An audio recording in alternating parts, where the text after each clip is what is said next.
Nankalazaina androany 20 Desambra ny andro maneran-tany ho an'ny toetry ny andro fanamarian'izany indrindra dia nisy ny hetsika nokarakarainy ny ministeran'ny tontolo iainana sy ny fandrosoana lovainjavy androany maraina ny andindina avy hatrany miaraka amin'ny vola ravoavy sy Tsiry Rakatoarson.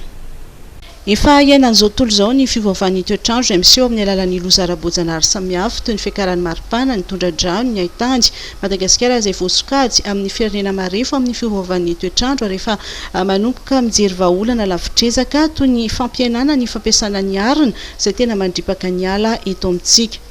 Nametraka tetikasy izahay eny amin'ny anteny mera-pirenena sy ny anteny meran-doholona zany ho jerena eo andalam-pijerenan'izany ireo anteny mera anankiroa ireo dia ny fampihenana ny TVA-ny entona fandrehatra na gaz butane ho lasa 10 isan-jato. Ankoatran'izay nisy ihany koa ny fifanarahana tamin'ireo orinasa mpanafatra ny entona fandrehatra dia nanaiky izy ireo ny fampidinana ny vidiny entona fandrehatra ho lasa ampihenana 5 isan-jato.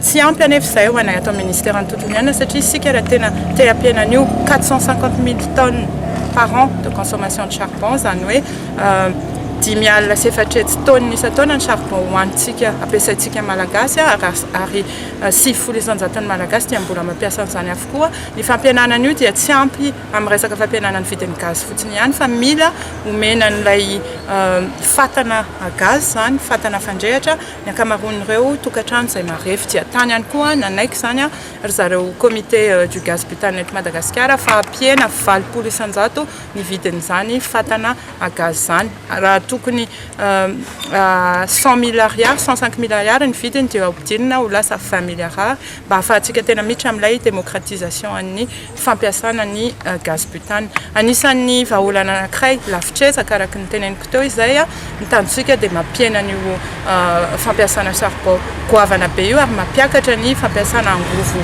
madio na angovo maitso toy ny gaz butane. Tsy vita ny firenena iray anefa ny miady amin'ny fiovaovan'ny toetr'andro fa adiobonina n'izao tontolo izao. Madagasikara dia manamafy ny diplomasia maitso amin'izao fotoana izao. Fa araka ny voalazan'ny ramatoa minisitra efa niratifian'ireo fifanarahana rehetra miompana amin'ny fiovan'ny toetry ny andro.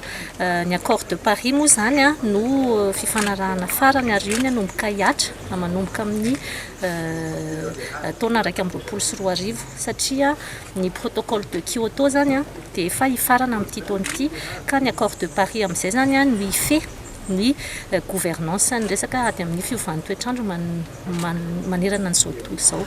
Ny ady amin'ny fiovan'ny toetr'andro man tsy vitana firenena iray na vitana firenem-bitsy ny atmosfera tsy misy frontière fa rehefa mandefa fandotony any amin'ny abatabaka eny isika dia hiara ny voka-dratsiny daholo ny firenena rehetra. Ny accord de Paris dia milaza hoe tokony ho ferana tsy oatra ny 2 degré C ny fiakaran'ny maripantany mandra-pahatonga ny taona 2024 raha izany dia ahina isina fikorontanana mahery vaika ny toetry ny andro. Manoloana an'izay ny firenena rehetra dia nanome ilay atota-kevitra atao hoe contribution déterminée au niveau national ka ny na CDN ary ao anatin'izany CDN izany i Madagasikara dia naminehitra fa mandra-pahatonga ny taona 2022 dia hanena ny fandefasana entona mangeza fananana gaz à effet de serre ho 420 isan-jato ary hampitombo ny fahafahan'ireny puits de carbone ireny. Androany 20 Desambra no nankalazana ny andro maneran-tany ho an'ny toetr'andro. Nisy ny hetsika izay nirahany ministeran'ny tontolo iainana sy ny fampandrosoana lovainjafy miaraka tamin'ireo mpiara-miombina antoka izay nitondrosaina ny maraina teo teny amin'ny efitrano fivoriana Soanala Ambatobe.